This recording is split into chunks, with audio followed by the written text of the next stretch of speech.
G'day everyone, we're at the Prado Hospital. I'm going to give you my quick opinion from my experience on these vehicles, whether I'd put a locker in, whether I'd put front or rear, whether I'd put a lunchbox locker, an air locker or an electric locker. I'll let you know what I know, what I think, to help you make a decision.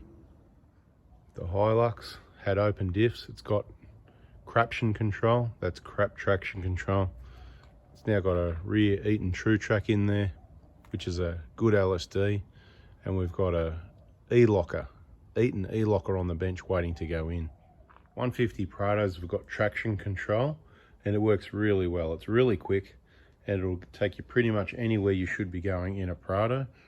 In my opinion, it will be a complete waste of time and money to put lockers in a 150 Prado for most people. Now I know there's some people that will push them past where I believe a Prado should be going, and it would probably still do it with just the traction control, but it might do it a bit more easily and more safely. So if you're going to the most extreme of extreme tracks, then you can put lockers in your 150 if you like. But if you're on channel with us, you might have heard of Dylan. He's in Cheltenham. He's one of our workshop partners. He's also got a 150 Prado and he's out whenever possible trying to hit all the hardest tracks, doing all the hardest tracks. He's got 33s, no lockers, and gets the job done.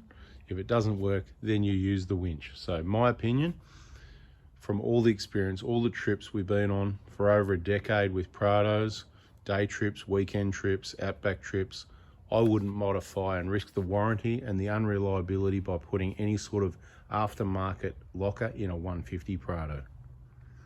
I'll give you a bit of background history of this 120 Prado. We've had it since 2014. That's nearly 10 years. We used it on the tracks quite a bit before we soon realised from having previous 120 Prados and Hiluxes prior to that it was a good idea to put a locker in. I did actually win a ARB compressor, onboard compressor. It was the double pumper, but I found that heavy, hard to find somewhere to install it. So I actually sold that and downgraded to the most popular ARB air compressor, which does the job at about 68 or 69 litres a minute, I think was the quoted amount of air. Certainly enough to run an air locker. So my decision was to first put a front locker in, and I chose the ARB air locker over the Eaton E-Locker from Opposite Lock for the simple reason of the warranty. ARB came out with a 5-year warranty because it was a known problem, that bit of a seal problem, and the 5-year warranty, I didn't really want to be going in it. You think I like working on cars and I want to do the job 5 times on my own vehicle? No thanks. So the 5-year warranty was very appealing. That way, if I was out on a trip somewhere, I could go into any ARB shop and they would be able to have to sort it out. So that was part of the decision. It was also a little bit cheaper than the E-Locker since I already had the compressor. So I first put the front locker in, this 120 Prado. It's the first time I've ever had a locker in any 4-wheel drives. And I found that it absolutely transformed the vehicle. With the rear LSD and the front locker, I found myself on tracks that were reasonably level, if you know what I mean, where I had 4 wheels on the ground and I was regularly spinning 4 wheels. So a lack of traction was the problem because the hills were so steep or because they were wet. So there was no issue with how the LSD worked. You might ask why I chose the front. It's quite simple. The rear's got a live axle. When you're going up a hill, usually is where the challenge is, going up a hill, not down. All the weight's on the back. So the live axle works pretty well, especially with an LSD and the amount of travel you have in your rear suspension. The front is quite limited. If you ever try driving a 4-wheel drive like a Hilux in 2-wheel drive on a track, you'd know what I mean, because when you spin one wheel at the front because it's in the air and you've got limited travel, you've sort of got one in the air or one almost fully unloaded. So you've only got, when one wheel spins, the other one's got no drive. So you're effectively a rear wheel drive. Of course, then when you're really flexed up, that's when you lose your forward momentum altogether. But by putting the front locker in, it keeps the front locked together. There's at least one wheel always on the ground, and it absolutely just pulls the vehicle pretty much through anything. And while the weight's still on the back, it still allows that rear live axle to flex around and the LSD to complement the front locker. So that's what I did, and I was very happy with that. Then I thought, well, I've got to I've got a front locker, so I probably should have a rear locker. That would make sense. I didn't need it because I had an LSD, but I went ahead, I made the decision to put I think it's 4-wheel drive systems, aren't they called in South Australia? Lunchbox locker, they call it, the LOKKA. I put the rear locker in the 120 Prado. Basically, the idea of that was reliability, because I hadn't heard of any problems. There was a lot of people that had them. A lot of people also recommending the True Track from Eaton, but obviously that's not a locker, but somebody said, you know, it works really well, as you can imagine. The decision was to go with a locker. It was one of the cheapest options at about a bit under $500 at the time, and that's all it's worth. Not even that's probably worth $200 or $300 to be quite honest. It's just a few bits and pieces. You replace the contents of your LSD, put the rear locker in. Didn't really make much difference, to be honest. I knew I had a locker there. They do work really well. It's an absolutely awesome idea for someone that does a lot of off-road to keep it simple and reliable. There's no electric wires, there's no compressors, there's no switches. It all happens automatically. It's kind of always locked, and it automatically unlocks at the right times is the way it works. The most annoying part was the people in the car parks every now and then that would come over and say, hey mate, you know, I think you've got a broken CV or something like that. And of course, you could probably imagine how funny that was, me being me and you being you and them being them. And I said, thanks mate, thank you very much for letting me know. But it's all good. We've got a locker in there that makes a bit of noise, so that was all good. So I've got to tell you, it really didn't change the vehicle at all, to be honest. Didn't really change much at all. Sometime after, many years later, probably, I don't know, 4 or 5 years ago now, the pinion seal on the rear diff developed a small leak. So at the time of repairing that, I decided to get rid of the locker because of the click, click, click, click, click around the turns and the people going, hey man, I think you got broken CVs or something. Between the two, and look, to be honest, the 120 with the front and rear locker went pretty much anywhere you could take a Prado. Once again, a little bit more capable than a 150 Prado. They'd go the same places, just the 120 would just do it really easy. You'd look at it and just go. So it was really very difficult to find a hard track. The only thing hard about it would be repairing the vehicle afterwards, because the track would have to be that rough that you'd be putting rocks in the underbody of the vehicle, doing damage to the vehicle that's just not worth it. And that's why I say you got to be careful where you're going to take a Prado. You can take it a lot of places. We really do push the limits, but you've really got to, in the real world, you've got to think about where you're going to take your vehicle, how much damage you want, if you're going to be able to drive it home, and if you can afford to or be bothered doing the repairs. So for me, it was more than capable enough, and I risked it, and I took the locker out and I put the LSD in. I gave the diff to the diff specialist, our local guy, and I said, mate, can you please do me a favour? Just shim it up a bit so it works really well. And that's what he did. For many years now, I'd say at least 3 or 4 years, maybe longer, I've been running the vehicle on the same tracks, in the same driving style, using the front locker when necessary, and to be quite honest, you wouldn't even know the rear locker was there or not. So the LSD works fine. There's nothing wrong with the Toyota LSD before I put the locker in or after. I'm not sure if the shimming it up made any difference. I don't think it made a lot of difference. But with a front locker, it completely transforms the vehicle, and you'll see that by watching the videos. So our decision is nearly 10 years with an ARB front locker with no problems. I know many other people with a front locker in the 120. Some have had problems, some haven't, but generally you have more problems with the rear. Possibly because the rear diff's moving around up and down, that live axle again, where the front diff's not moving. It's the drive shafts and the control arms and everything doing the moving. Perhaps that's part of the issue. Perhaps it's people putting the wrong oil. There's lots of reasons and excuses why those ARB lockers, I'll say, used to have problems, because we used to hear about it a lot a long time ago, but since the 5-year warranty came in, I don't seem to hear about it too much at all. Perhaps it's because people have got 150 Prados and they don't need to put lockers in. I'm not sure. Let's move over to the Hilux and discuss what's happening there. Just for a change, I'm talking in my most calm, softest voice. I could probably go another level calmer, but let's not go too hard at this stage. Let me know in the comments, if you've lasted this long, how you like the current voice. Anyway, so we're really happy with the 120 setup. It'll go anywhere we need to go. Dry conditions, of course, because when you've got no traction, lockers aren't going to help you. Lockers are for the uneven terrain, when you're on really rough, washed out tracks that have been washed out by rain, or people with these big tires that you don't actually really need, but that's what they think you need. And they go and dig up the tracks because they actually can't drive and they couldn't afford lockers after they brought their 37-inch tires and wheels. Anyway, so the 150, no lockers, that's how it stays, happy days. It's a Tourer anyway, but I'll tell you what, it'd go just about anywhere. Might have a few knocks in the underbody and rip the side steps off, but those Prados out of the box from 2009 with the traction control, they absolutely go just about anywhere with a little bit of a lift and the right tyres and a decent driver behind the wheel. The 120s, very capable four-wheel drive if you get some driving experience and pick your line correctly. Even standard, they do well. But I've got to tell you, like I did, that front locker absolutely transforms the vehicle. I wouldn't really worry about anything in the rear. If I blew my rear diff, what would I do? I think you can get a new rear diff from Toyota for under $2,000. That's the complete center. You could probably just get that and pop that in.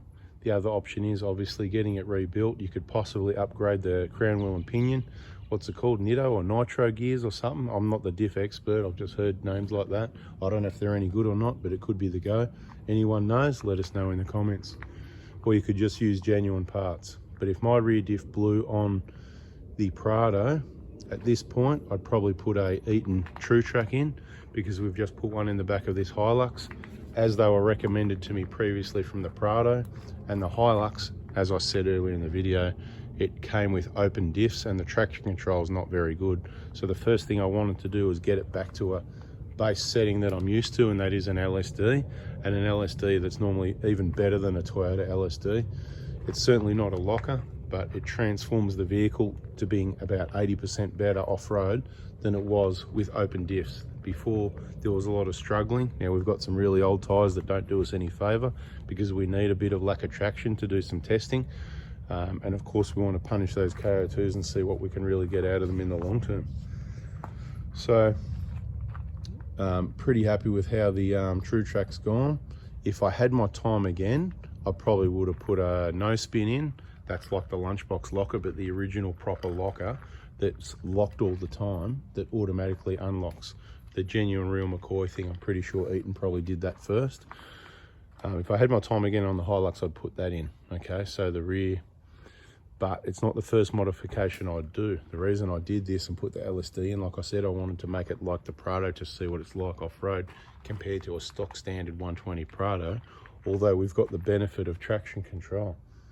So just to be really clear, if I had my time again, because the Hilux is gonna do some really hard tracks, I'd put the no spin in. Look it up, Eaton no spin. I'm not even sure if you can get one for a Hilux, but that would be ideal. You could put the lunchbox locker in. Either one of those would be ideal. In the Prado, I think I'd rather stick with, because it's a full-time four-wheel drive, I think I'd rather stick with the True Track, the Eaton True Track, because that'd be good. So LSD in the rear is kind of really the preferred option. Works really well on road as well. Now the Prado 120, it hasn't got a winch on the front, so it needs to be able to go places with the click of a button, because we're not going to worry about getting a winch out. We haven't got one. As soon as I got this Hilux started taking off-road on the harder tracks, first thing I noticed was it wasn't anywhere near as capable as the Prados. So one of the first things I did is I put a winch on the front, because that was my plan B, because I didn't have much confidence in it. Now what I've done in it on a couple of the harder tracks over the last few weeks and months, I've got a lot more confidence in it after putting the True Track in there. It's definitely improved the vehicle massively, and it's very reliable. Again, no wires, no airlines. We've also got the, as I said, the Eaton E-Locker is just over there on the bench waiting to go in the front of this Hilux. So we'll be getting a Eaton E-Locker. Why did I choose the E-Locker? Because I've never had one before, and supposed to be the Prado Hilux specialist, I probably should be able to experience all these things, would be a good idea. So my experience of the ARB Air Locker, because most people have got a compressor anyway, it's probably the best value for money. It's got an awesome warranty. When I spoke to Opposite Lock back in 2014, before I made the decision on the 120, the warranty process sounded hectic. They said, we put the, let them do the work again, because, for the warranty, especially after the way they spoke about it, made me nervous. They said, you know, keep your old diff. If there's any problems, what we do, we get you to come back, we swap it back in and put your old one back in, and then we send that away to Eaton, and, you know, as long as it's a workmanship problem, blah, blah, blah, and then when it's covered, sounds to me like it's not going to be covered and you're going to end up with your standard diff again.